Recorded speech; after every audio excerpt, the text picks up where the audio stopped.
Welcome to Breaking Blocks. Today we're going to talk about the offensive mechanics in Samurai Shodown and how you can use them to get around your opponent's blocking and execute your offense to perfection. The problem with combo videos is that they all assume one thing, that you're going to hit your opponent. Sometimes you just get blocked and you get punished. Even the best combos have a problem. They're often resource heavy and they don't account for blocking. If you mess up the first hit of your combo, there is no combo. There's just you getting hit and dying. They also assume that fights happen in clean, controlled ways. A lot of times fights are messy. Here's a fight between me and my roommate, where one of the combatants is disarmed, trying to get his weapon back. You know what he's not worried about? Trying to do a combo. He's trying to just not die. Even if he almost does. And he still wins with one good move and a little bit of invulnerability.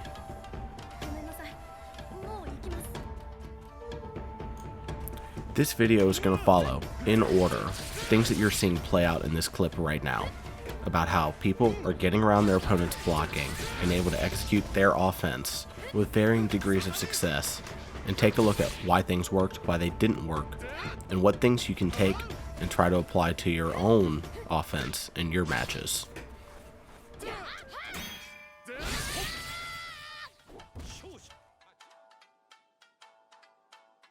Part 1. Recoil and Whiff Cancelling.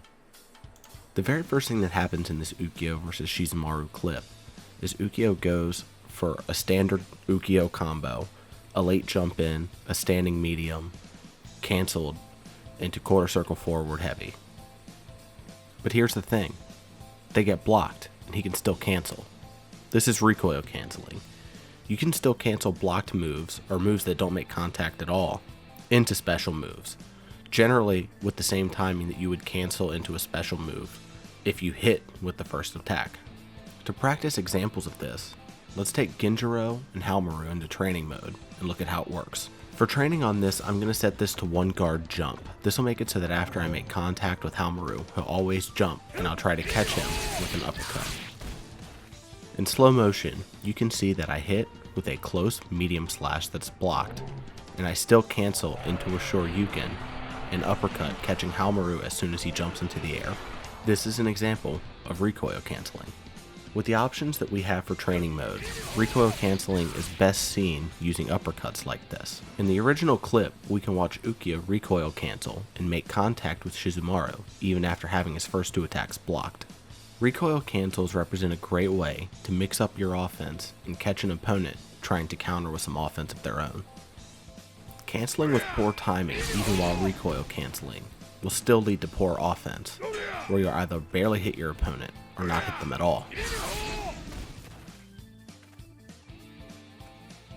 Likewise, choosing the wrong special move to recoil cancel into can still leave you swinging at air. To recap, you're able to cancel your blocked or whiffed attacks into special moves like you would cancel them if they made contact. You can use this at the right time to punish your opponent for trying to punish you. Let's go back to that original Ukiyo clip and see what happens from there. So you have a successful recoil cancel that catches an opponent trying to punish the Ukiyo, and then we go into one of the most traditional forms of breaking guard, the throw. Part 2. Throws. Throws are the classic way to get around a blocking opponent. Most games have throws. Many of them have throw teching, which enables you to break free of a throw. Samurai Shodown does not have throw teching, so if you're able to get close enough and throw your opponent, there's nothing they can do about it, and you're free to punish them. The punish that you do will depend entirely on which character you play, and how effective a throw is for each character varies greatly. Some characters don't even require the traditional throw to be able to damage a blocking opponent. Characters like Genjiro have command throws, which are unblockable and operate the same way, but take any decision making about the punishes out of it. A lot of times command throws will have a different hitbox than your normal throw, making them either better or worse depending on the situation. Kiyoshiro's frog, for example, has a very long hitbox, but has a little bit of delay when used. To recap, you can use throws or command throws as an unblockable option to open your opponent up to damage. They typically have a short range but are pretty fast to use. The punish options available from throws differ depending on what character you're using, meaning that throwing your opponent may be more or less valuable based on what character you've decided to play. Let's head back to our Ukiyo clip. So once again, we're going to have our successful recoil cancel, then a throw with damage coming on the back end of it, and then we're going to go into our next topic, picking safe moves. Part 3, Move Selection, featuring risk and reward. Astute viewers will no doubt point out that this particular move by Ukiyo isn't actually very safe, but it can be a little difficult to punish, especially for people that don't have long range.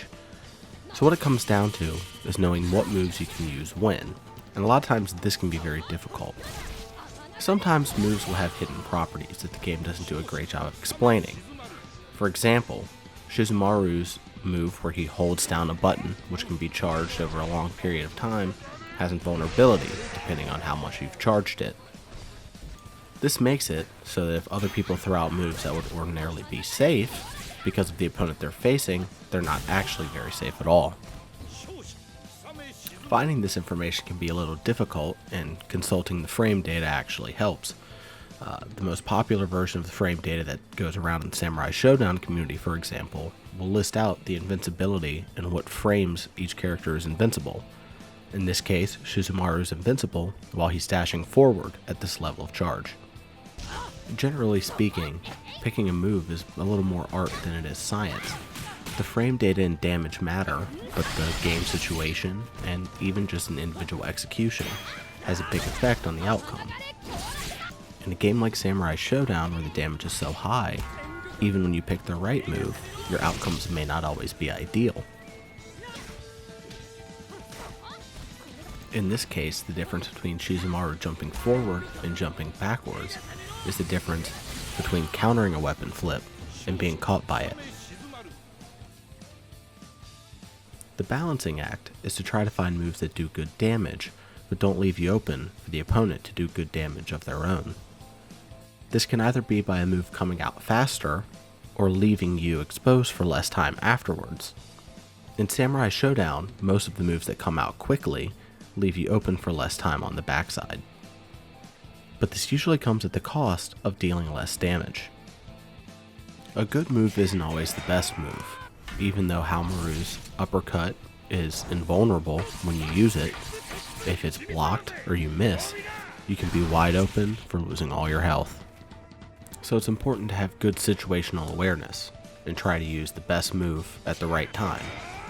It takes a lot of practice and hard work, and frankly getting it wrong. But there is always a right move. To look back at what we just covered, move selection is critical for having good success in Samurai Shodown, but it's often the toughest thing to master. Finding a balance between dealing good damage and being safe with the moves that you choose is not always the easiest thing to do.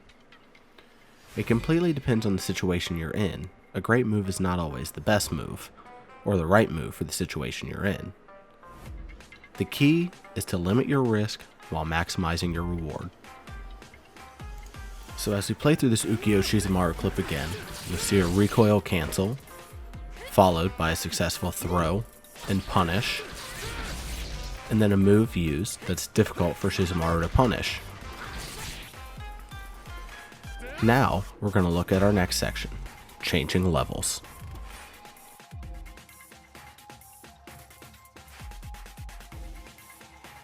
One thing the game does mention, but is worth explaining, is that changing levels makes it more difficult for you to be blocked. Some moves have to be blocked crouching, others have to be blocked standing. Mixing between the two makes it difficult for your opponent to know which way they have to block at any given time. This is a key thing to getting some key damage in. Mixing in overheads or jumping attacks forces them to block standing, while low kicks or other low attacks forces them to block low. Doing things like mixing an empty jump, a jump where you don't do any actual attacks, and a low attack forces your opponent to be able to adjust quickly, and if they don't, they risk being hit and taking damage. Being able to read and react to these different attack levels is what separates some of the best players from everyone else. So chances are, if you mix up your offense well, you'll find an opening in your opponent that you can exploit. To recap this section, when you change the levels that you attack, you force your opponent to be able to block on different levels. Doing this well makes your attacks less predictable, something we'll talk about in a second. When successful, this can be a great tool for adding some damage to your opponent.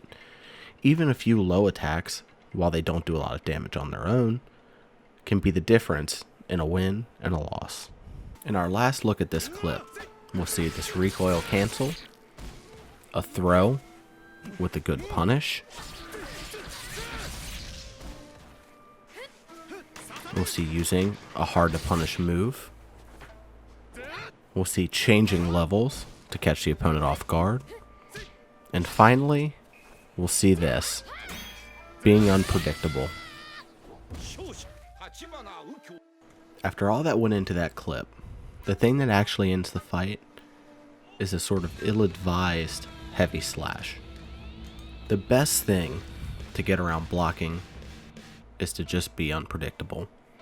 Every part that we've talked about before this all serves to make you a less predictable attacker. The key to being a good defender is knowing what your opponent's going to do and how you can prevent yourself from being damaged by it. If you're a less predictable attacker, this makes this more difficult. Things like repeatedly throwing projectiles or using the same move combinations can be easily countered.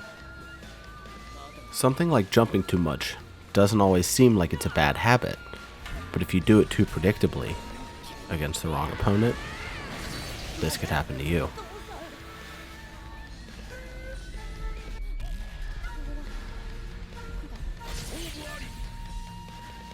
So when it comes to breaking through your opponent's block in Samurai Shodown, to me, the most important things are to use recoil and whiff canceling to catch them off guard, use throws to open them up to some extra damage, use good moves to maximize your reward while minimizing risk, change levels and force them to change where they block, and above all else, be unpredictable.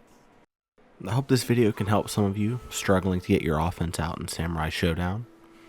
Before too long, we're going to have new players joining us with the upcoming Nintendo Switch release of the game.